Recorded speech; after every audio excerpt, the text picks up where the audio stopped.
Mga kangkol, welcome back naman sa ating YouTube channel, Pinex PCP Airgun Philippines. Mag-assemble tayo ng isang Pinex multi-shot na receiver. So ito ay tactical setup. Pwede mong gawing pang woodstock. Pag gusto mong gawing pang woodstock mga kangkols, tanggalin mo itong kanyang tactical kit. So pakita natin kung ano yung kanyang itsura pag natanggal itong kanyang tactical kit mga kangkols.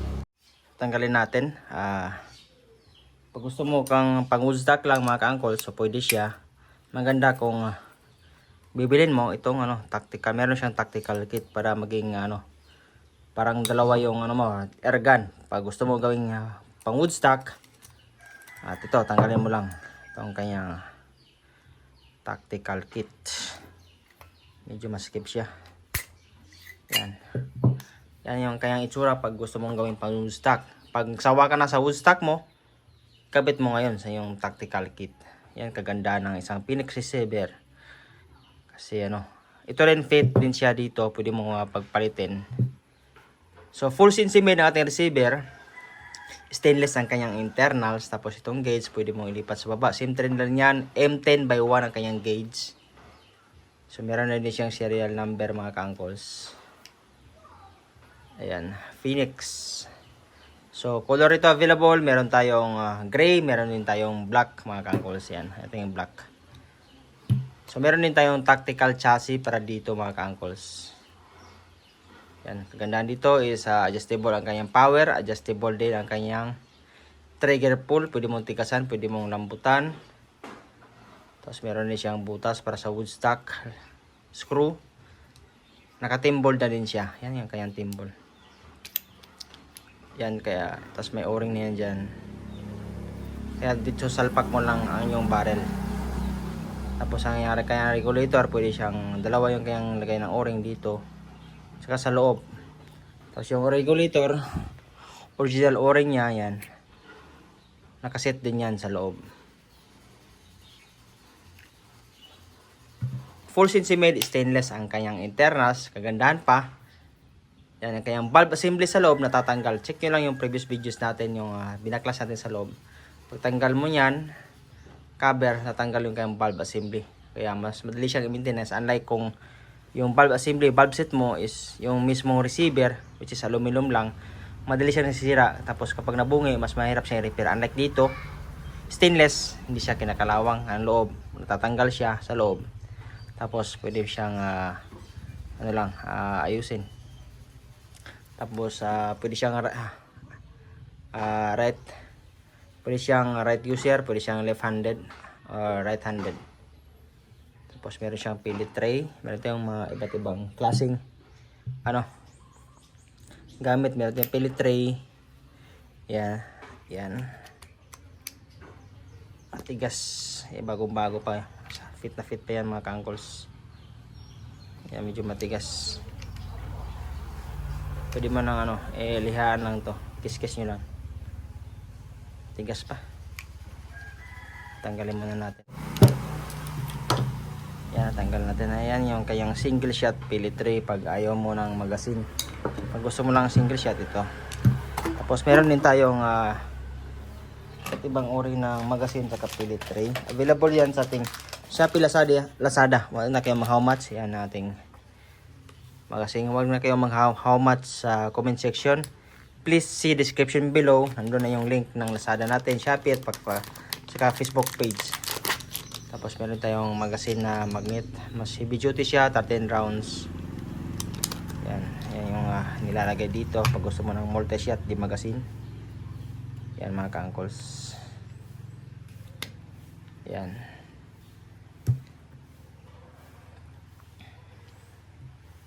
Yan, masikip din.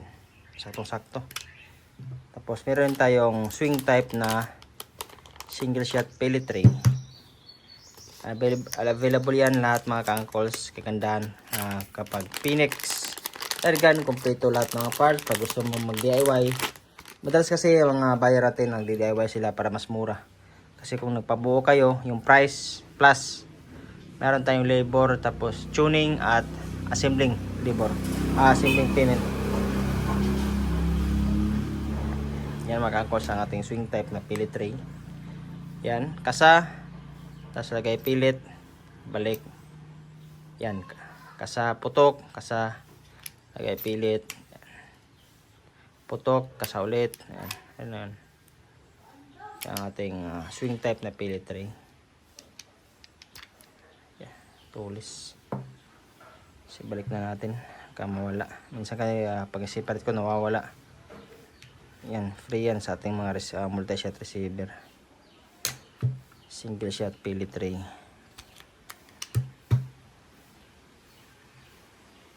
Balik muna natin. Masikip.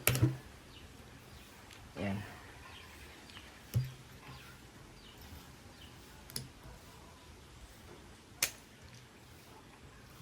So available yan sa ating Lazada, Shopee. Or di kaya direct message sa ating Facebook page. Doon kayo mag-order. Kasi mas mura yung bigay natin kapag direct order kayo. Kasi kung sa mga online platform, Lazada, Shopee, meron siyang charge na abot ng minsan 21 to 25% yung charge nila sa amin. Kaya kawawa din yung mga seller. Kaya yung mga prices namin, mataas yung presyo namin sa Lazada, Shopee. Kung bibili kayo receiver, mas maganda kung direct kayo message sa ating Facebook page. Yan kanyang itsura kapag naka wood stock. Meron din siyang decacker, adjustable ang kanyang power dito. So ibalik na natin ang kanyang tactical kit, mga kangkos. Yan, kiting tactical kit.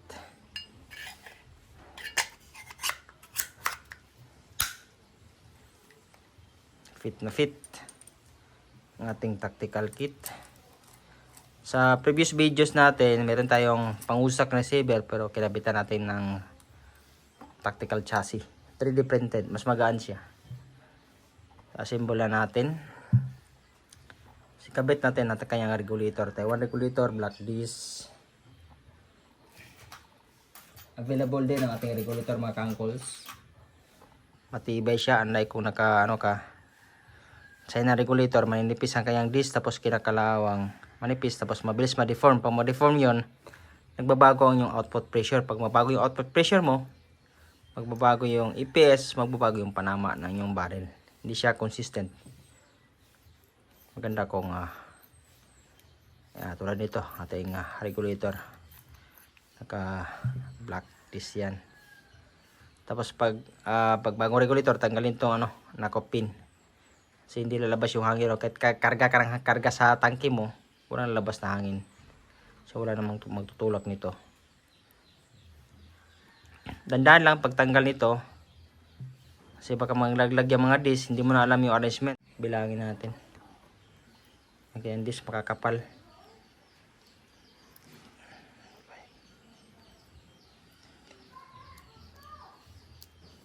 Check natin mga kangkols. Yan. Hindi naman siya nahulog kasi mayroon o-ring siya sa sabit. Just in case lang, pag matanggal mo, baka ito maipit sa loob, matatanggal tapos malaglag na, magkabaliktad yung disc, yung arrangement, kaya mangyari magbabago yung output pressure mo. Ang importante lang, ito, kunin mo yun, knock off pin na yan. Yan, pati yung spring. Tanggalin mo na yan, tapos ibalik mo. Di kaya, break mo dandahan. Yan, so bukas na yan siya.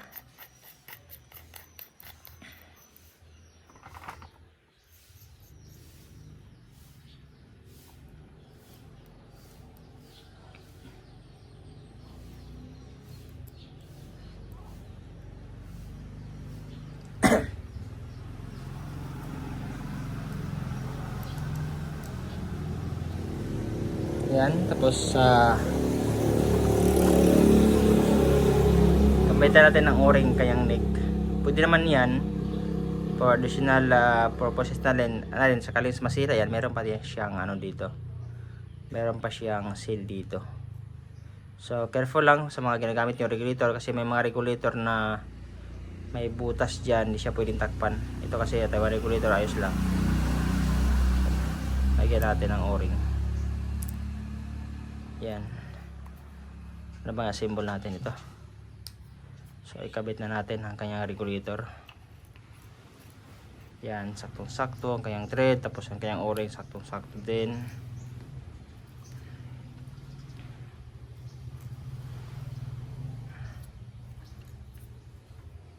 Yan mga kangkols.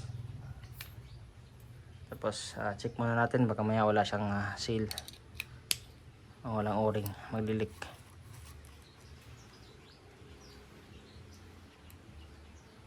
So meron siya.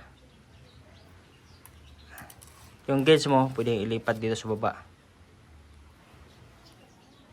Yan.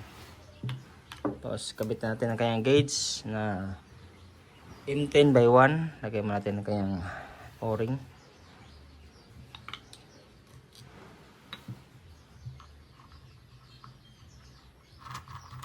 Kahit hand-tight lang, higpitan mo lang kapag may leak siya. Yan, hand-tight lang. Yan mga kangkols. Tapos ikabit na natin ang kanyang battle tank. Yan.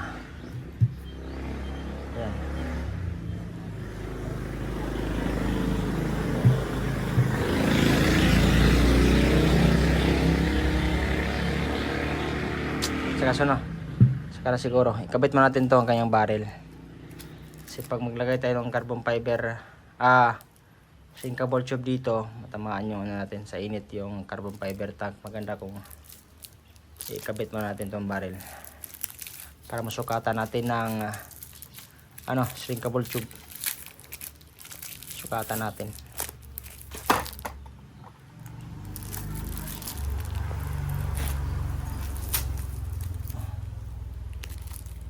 Grabe pagkabalot, galit na galit. Galit na galit yung pagbalot ito. Tanggalin muna natin mga kangkols. Kangkols, natanggal natin ang barrel. Yan, AC barrel 24 inches. Meron din siyang thread para sa silencer. Kabit natin para sukatan din natin ng shrinkable tube.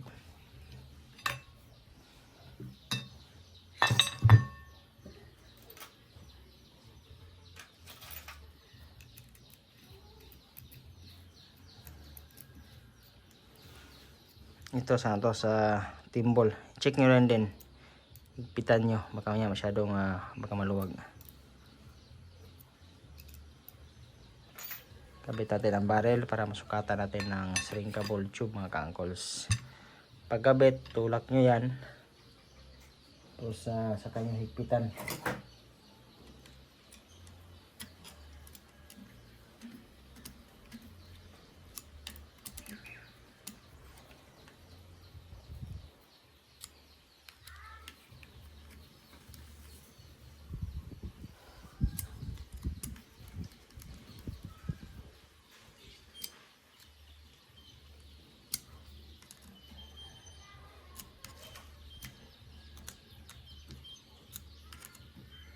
Pagkahigpit, sukatin natin ngayon ng shrinkable tube. Ito, meron tayong shrinkable tube dito. Yan, sukatan natin.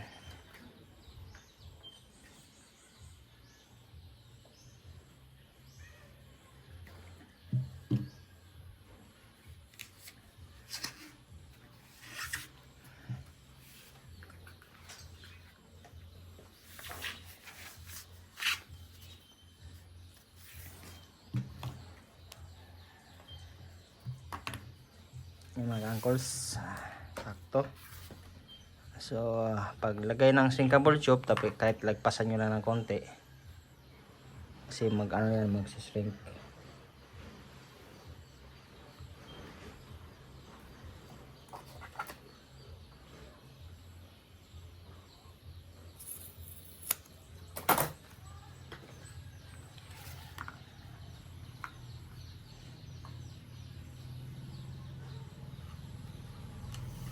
Kabit na natin ang shrinkable tube.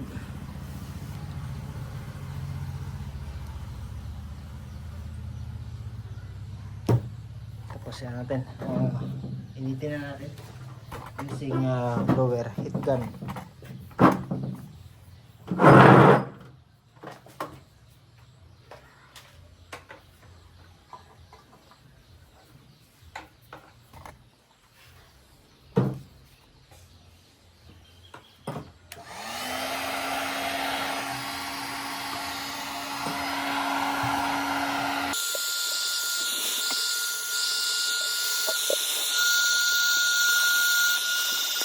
Uncles, nakabit na natin ang kanyang shrinkable tube.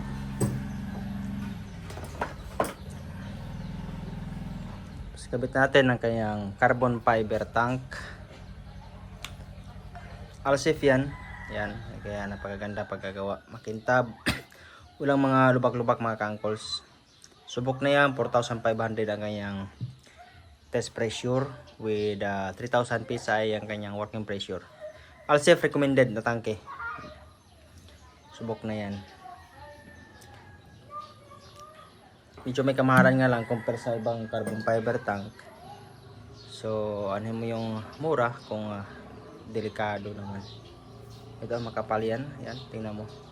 May nabibili online sa Lazada na carbon fiber tank. Pero pag tingin mo dito pa lang, medyo manipis na siya. Kaya kakatakot kargahan. Ito subok na yung Alsafe mga ka-uncles. Meron tayo available nito from 0.22 liters, 36 liters, ay 0.36 at 0.42 liters at 0.5 liters. Available yan sa atin mga ka-uncles. Yan, huwag niyong kalimutan. Actually meron naman yung o-ring. Baka kasi natanggal o tinanggal nyo, malimutan nyo maglagay.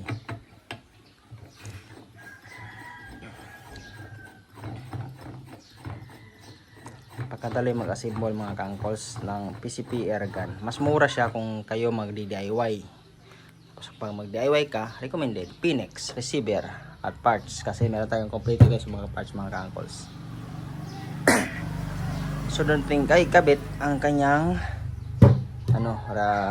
grip. So ito pala yung kasukat na grip niya, CA grip. Sa mga ibang receiver natin, yung isang grip natin nasukat. So kasi ito yung nasukat na grip nung paggawa tayo sa CNC. CA grip tactical. Yan, sakto yan dyan. So ano natin, hanapin mo natin yung screw para dito. Uncles, ikabit na natin kanyang screw para sa grip. Kung mag-assemble ka ng airgun, maganda kung meron ganito, mahabang allen rings. Pwede ka mahirapan pagkabit nito.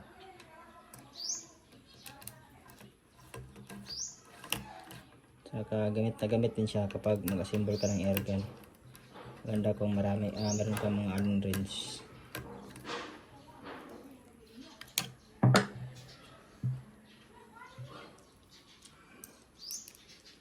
Yan kagandahan kapag CNC made.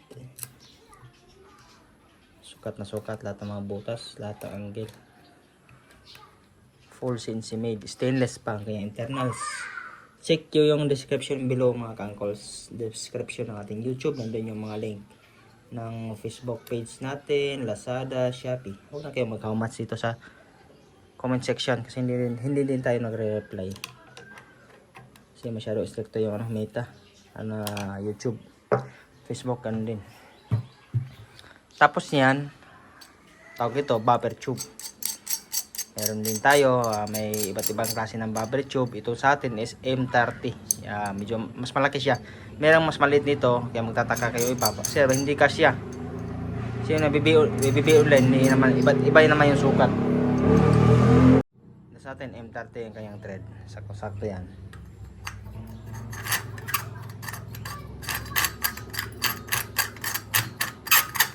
Huwag nyo siya gatong lock.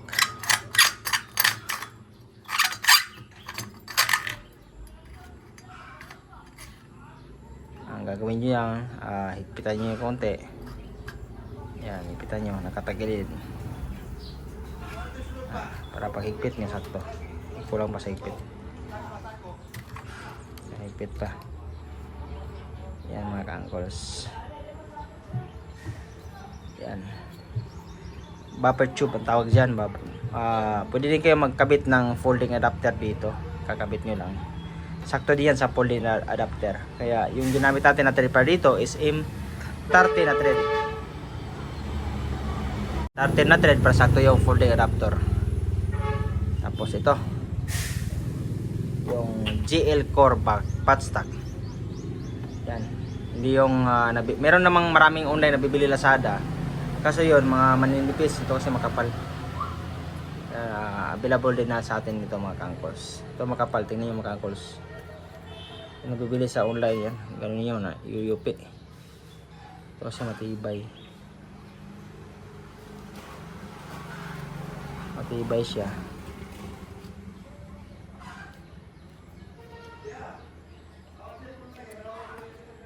Yan, kabit na natin. Tapos pagkabit, push nyo lang to.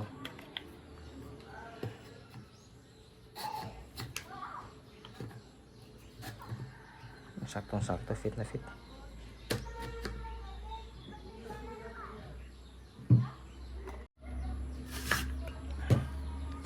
Tapos ganda ng JL Colbat stock. Yan, adjustable lang kanya. Meron siyang check riser. Ito. Paano ba to? Naangat to siya.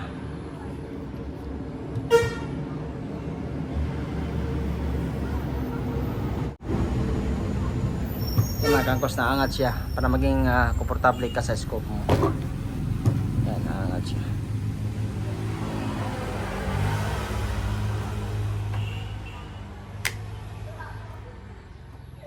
Yan. Tapos natin kabit ang kanyang silencer mga kaangkols. Yung silencer natin, dual type, disuksok sa 60mm na barrel. Tapos sa loob meron din siyang thread. Tingnan nyo mga kaangkols, 1/2 by 20 ang kanyang thread.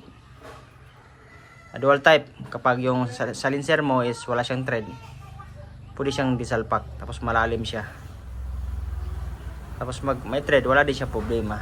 Tulad dito, may thread siya. Nga pala, sobra yung natin, carbon fiber tube. Kailangan natin putulan. Putulan natin to. Tingnan natin kung hanggang saan yung putol. Dapat putulan natin.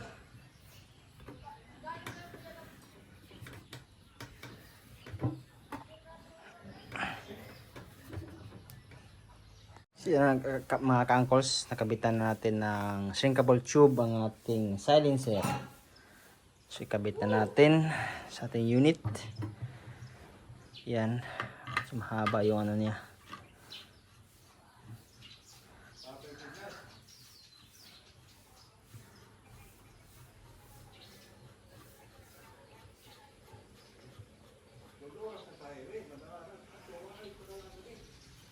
So mga kaangkols, ayan natin.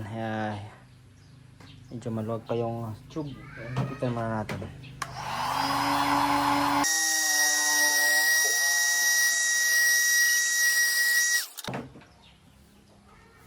Yan. Forma na mga kaangkols. Ating multi-shot. Tapos kabitan pa natin ng itong under railings. Dagdag forma sa ating unit.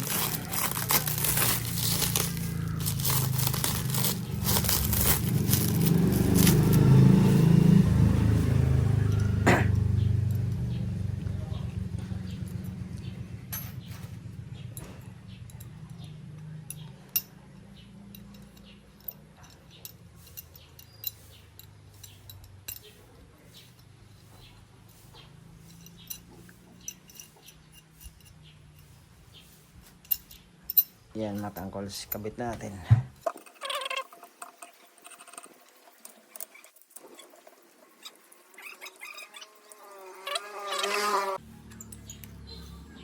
Kaya ganda. Yan mga kaangkols, malapit. Yan mga kaangkols, maporma. Tapos yan, leak test. Tapos tuning. So available yan, black, gray, mga kaangkols. Madali lang mag-assemble. Ito extra, ibang price nito, under railings. Pasok yan basta 20mm standard yung railings mo. Yung iba naman nilalagay dito. So pwede rin, nasa inyo naman kung ano yung gusto mong gagawin na unit. Yan mga kaangkols, ang ating multi-shot. Hanggang sa muli na video natin mga kaangkols. Thank you.